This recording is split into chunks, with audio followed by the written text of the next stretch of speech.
The name's Wolf. Ginger Wolf. Or maybe it's, the name's Wolf. Ginger Wolf. Or perhaps, my name is Wolf. Ginger Wolf. Get on with it! Okay. What can I say about the James Bond franchise? For 60 years now, nearly 70 if we're going by when the character first really appeared, audiences have been amazed, charmed, and put on the edge of their seats by the adventures of this suave, sophisticated British secret agent. Anyone who knows me in real life could tell you, I am a huge fan of 007. Like many of my generation, I was first introduced to the world of James Bond through that legendary N64 cart, GoldenEye. My dad had taken notice and showed me Live and Let Die, and from there, I was hooked. I watched all the movies, official and non-official, read the original novels by Ian Fleming, and played every game that I could get my hands on. But you're not here to hear me geek out. You're here for another installment of Video Game Life Support, where I compare cross-generational releases to see if the elder consoles were truly being kept alive through the beginning of their successors' run. Today, my mission is to look at the first of the Daniel Craig era Bond games, Quantum of Solace, on PlayStation 2 and PlayStation 3. Did this outing prove to keep that, at the time, 8-year-old console in action? Let's find out. If you're new to Video Game Life Support, I use a 3-tier ranking system to decide whether that old console by the judge of the game should pull the plug, sustain, or be discharged. Alright, no time to delay. Let's begin with the PlayStation 2 version. Quantum of Solace on the PlayStation 2 was released here in the US on November 4th, 2008, a full 10 days before the movie's US theatrical release. This version was published by Activision, who had just obtained the Bond license, and developed by Eurocom, who had experience with 007 already, having made The World's Not Enough on the Nintendo 64 and Nightfire for the Xbox, PlayStation 2, and GameCube. So this is promising already. This version puts you as Bond in a third-person shooter with stealth elements. Surprisingly, it plays similar to modern third-person games, with the right stick controlling the aiming reticule. You can run, take cover, use more precise aiming if you click the right stick near an enemy, use melee when you're close enough, climb, and shimmy across beams to get across gaps. Bond also changes what speed he moves with whatever intensity you push the left stick at. So if you gently tilt the stick, Bond silently moves, so you can sneak up on enemies or sneak past them. If you go full tilt, Bond will dash, useful in a firefight. Their levels were being detected will result in a failed mission and reload checkpoint, so it's pretty useful to get used to this mechanic. There are a number of weapons that Bond can pick up, and unfortunately, not many of them have alternate firing modes. You've only got the silencers for Bond's Walther and the snipers, and those are treated as separate weapons altogether. Gunplay is sadly the weaker part of this game. In a hectic run-and-gun cover fight, I was more prone to wasting my bullets and having to resort to running up to the mooks and tapping them on the head. That's not to say the guns are useless. This version of Quantum of Solace requires you, as the player, to master its controls. Once I got the hang of it, I felt more like the experienced operative Bond is usually supposed to be. There are sniper segments, but as I said, you better hope you know what you're doing here, or you'll run out of ammo and have to reload a checkpoint. The game does have a few boss fights, but seeing how this was a game that came out after Resident Evil 4, quick time events are all the rage here. Though oddly enough, not in the final level against Dominic Green. What else does this version have to offer? Well, as you go around some maps, you do have to use Bond's phone to hack into various computers, unlock doors. Nothing substantial here, just press the direction on the D-pad where you see the green arrow, and that's it. As for the story, I'll save that when I compare both versions of the games, because these both follow the same outline. Same for the voice work. With a bit of a learning curve, I can say that overall I had a great time with Eurocom's iteration on this aging console. If you played the developer's previous Bond games, I think you're in for a real treat if you try to pick this one up. So how does the PS3 version compare?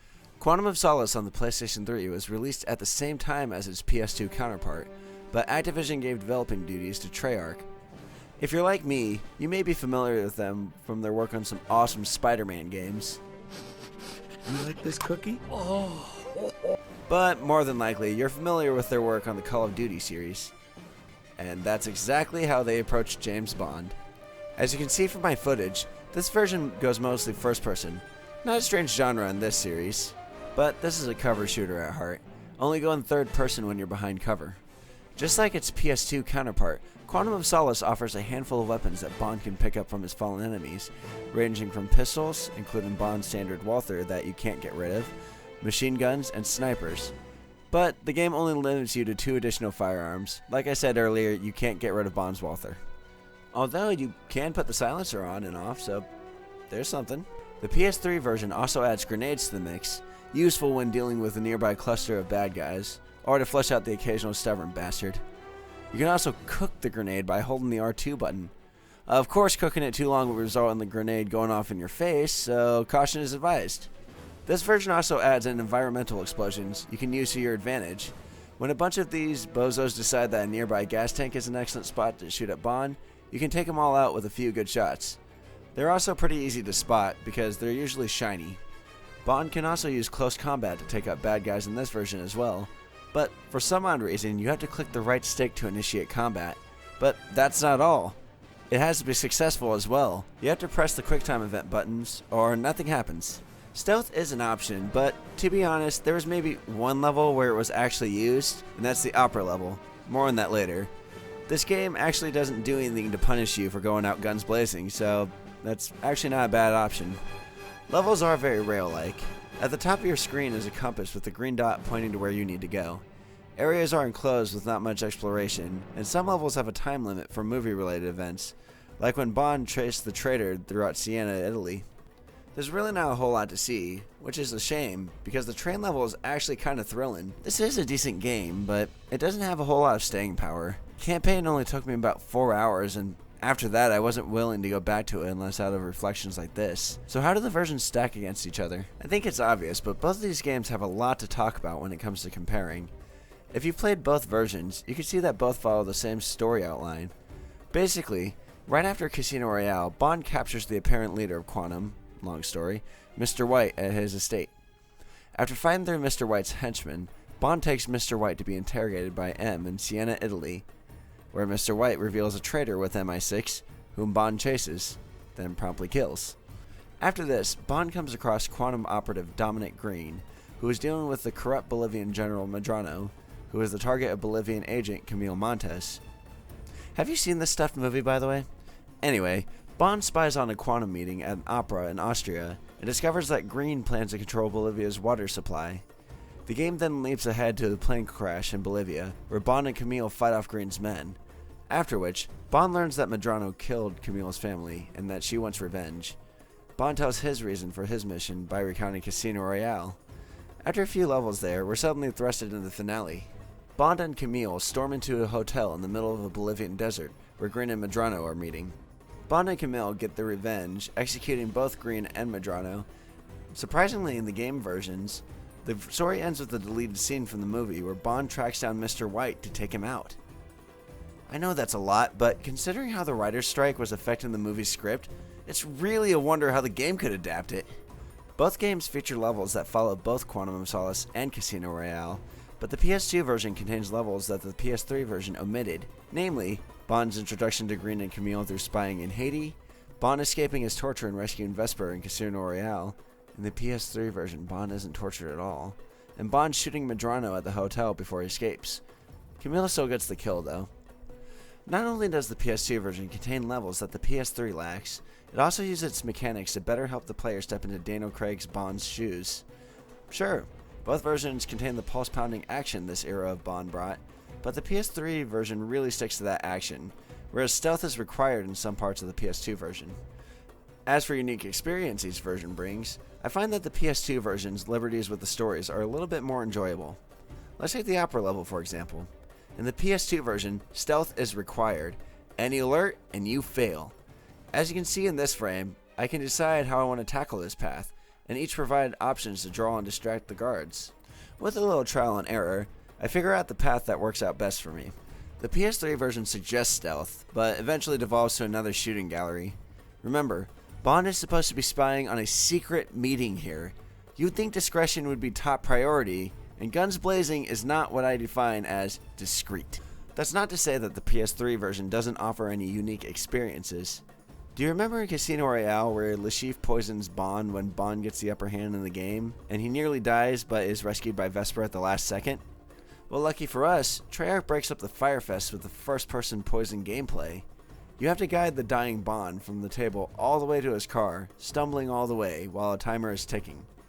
You just have to make it to the car, and that's it. Vesper saves you, and then it's off to Bond's escape from torture.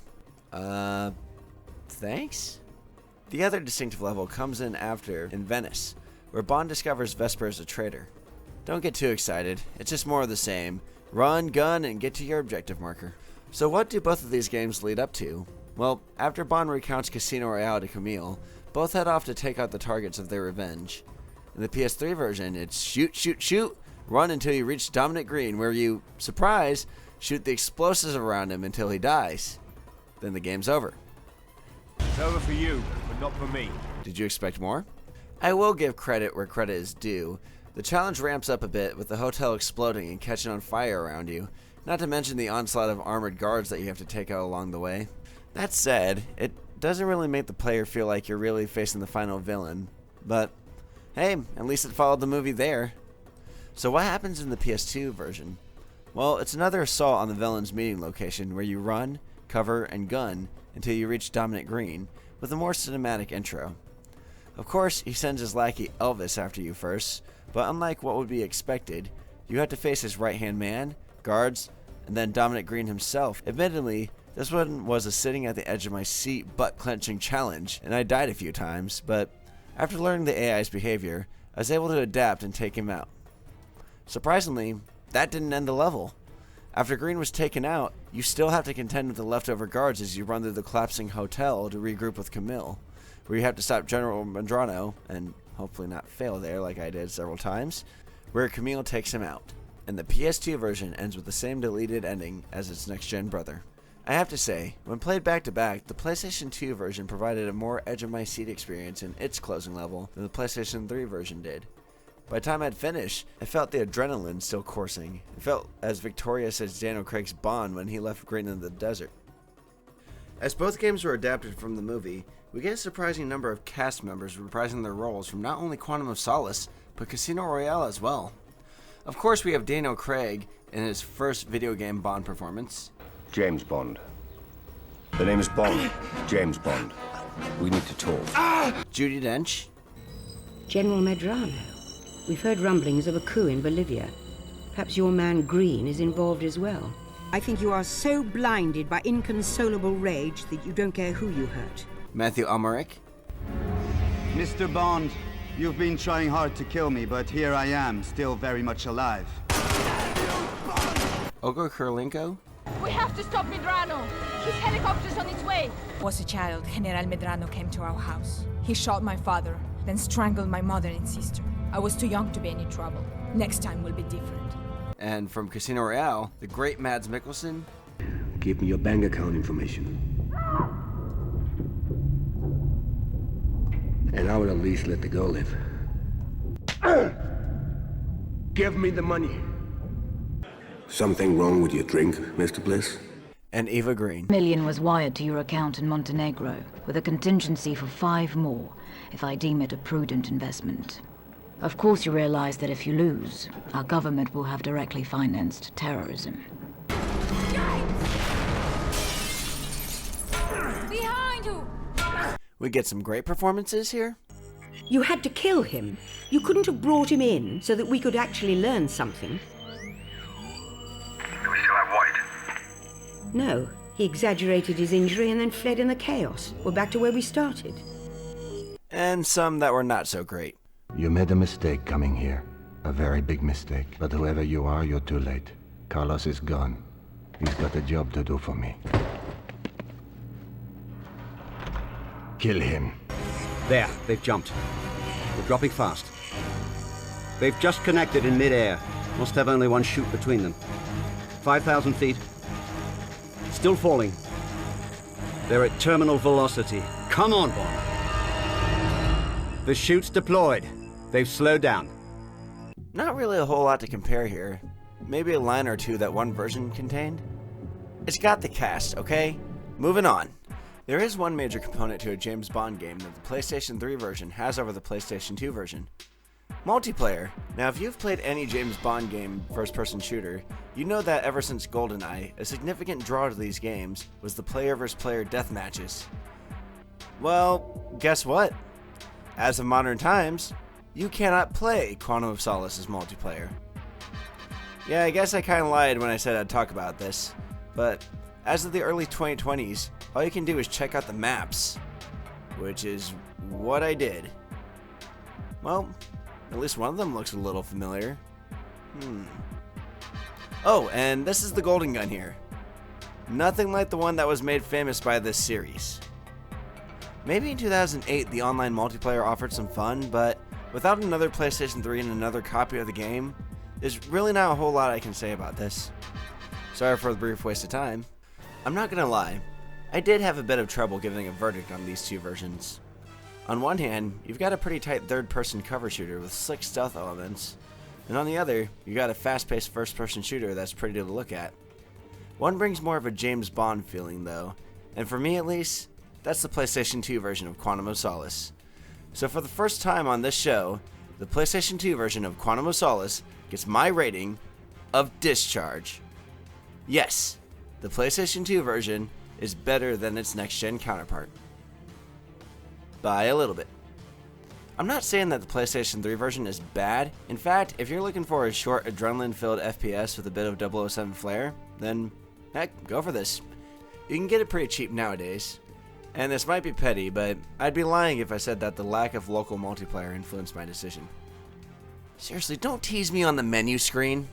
It's probably a good bet to say that both games were rushed, as both were adapting a movie that was going through its own development hell at the time. But the PlayStation 2 version had the benefit of a developer who had worked on Bond before. This version has the full package. You've got your stealth, gunplay, melee, and a decent model of Daniel Craig. There is also the innovative at the time third-person cover shooter gameplay. If you have to pick one version, play this one. So, there you have it. Another video game life support in the bag. What did you think? Have you played either version of this game? If so, which one did you prefer? Let me know in the comments below. Also, if you feel I've earned it, go ahead and hit that like button. And if you'd like to see more, give that subscribe button a click, along with the bell icon so you don't miss any uploads. Thank you again for watching. I'll let Mr. Bond close me out.